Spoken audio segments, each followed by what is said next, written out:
side this time.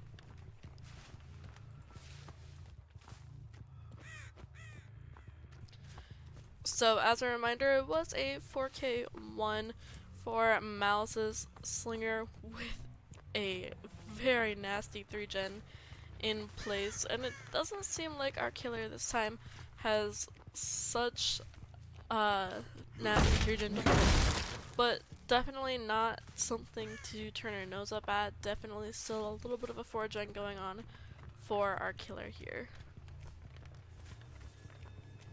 And as usual, we see Corrupt Intervention in play and checking edge map, trying to see if anybody is trying to cross from bottom side up into top side.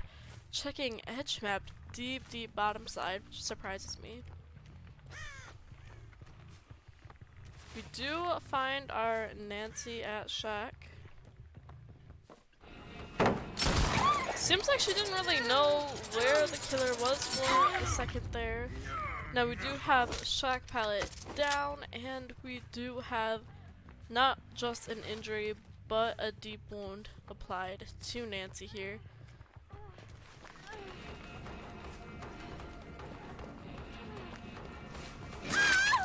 And what a nasty hit onto our Nancy there. And going to be the first hook for our killer. We do see that damage generator proc on the top right of the screen. So we know that pain res is in fact in play. We do hear a little bit of progress on 2 of these topside gens, which our killer definitely does need to be paying attention to. We do see Pop Goes the Weasel in play. Opting to kick this generator as well.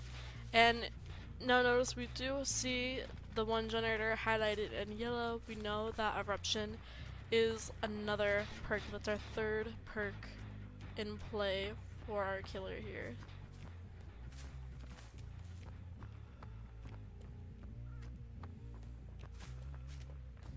Or actually, sorry, that's our 4th perk. Sometimes I can't count. It's going to be taking chase around Water Tower up in the middle of these active generators. And does eventually get the M1 onto Ace. He is in main building, has plenty to work with. Of course, pre-dropping that pallet at main, which can be a very powerful resource for our survivors if used correctly. Getting it nice and out of the way, making it unsafe for Jake to cross, and it does pay off. Now let's see if our killer wants to go for this down here. We do see that pallet, getting dropped at 8. And Slinger trying to go for some tricky shots here, and Jake playing it very well. And does unfortunately go down here. We do see the damage generator proc confirming Eruption, of course. And going to be, I believe this is Painter's hook that was used earlier. So we will be seeing Painter's applied once again to whichever gen had the most progress. And I have to imagine our survivors are very well aware of the 4-gen situation that they have to deal with right here. Killer's going to choose to put Pop Goes the Weasel onto that gen at 3 and go check the top mid gen, which does have a lot of progress. All 4 cylinders have a little bit of movement going on. Somewhere now we have, I believe, Eruption applied to that gen. And getting our our chase on the Ace here. I was gonna say this filler can be very dangerous against DeathSlinger. Easily shoot over it and drag you over to hit you. And now our Ace with Lucky Break, making it a little bit trickier for our killer to track him. Sorry, maybe not Lucky Break.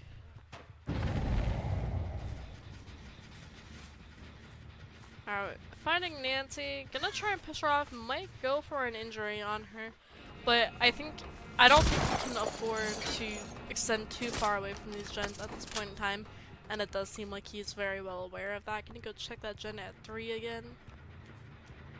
It does have new progress. We are seeing the very faintest remains of scratch marks over here, so we can know somebody has been here very, very recently. Seeing fresh scratch marks up by that top mid-gen.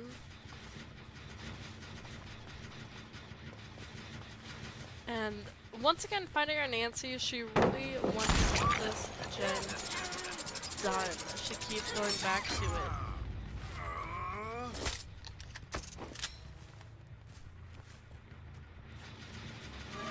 Alright, and finding our Nick here at 3. And pre-dropping that pallet, going into Norman tile, narrowly avoiding that M2 and running straight bottom side. And you guys, I imagine this is probably a lot of what we're going to be seeing. We do see a bottom gen get popped, and we'll probably be seeing our survivors go into these generators healthy, take a hit, run bottom side. Our killer's not going to follow them there because he needs to focus on maintaining this 4 gen. And all 4 of our survivors are injured. We do see a reset coming in on our Nick here. And I have to imagine we'll probably be seeing more resets coming in on our survivors because really it's not going to be super simple to work these gens. We do see Nancy getting reset. And now Jake. And I have to imagine very, very soon we'll be seeing Ace as well. And now our killer just has a lot of time. We do see all 4 survivors completely healthy, fully reset. But our killer has also had all the time in the world to kick these gens, apply eruption, for hopefully a huge value later on in the game. And these survivors are doing a really nice job playing very slowly, which is very, very important to this. Nick getting caught out at the same tile again. Once again, doing a good job avoiding that M2 and running straight bottom side. And it looks like our killer is trying really hard to get a shot onto any injured survivor that he can in order to get eruption to proc up these gens. Because really, eruption's not going to do too much for our killer until he does get a survivor down. Trying to go for a trick shot in between the boards of the wall on the suffocation pit main building. Didn't quite get it.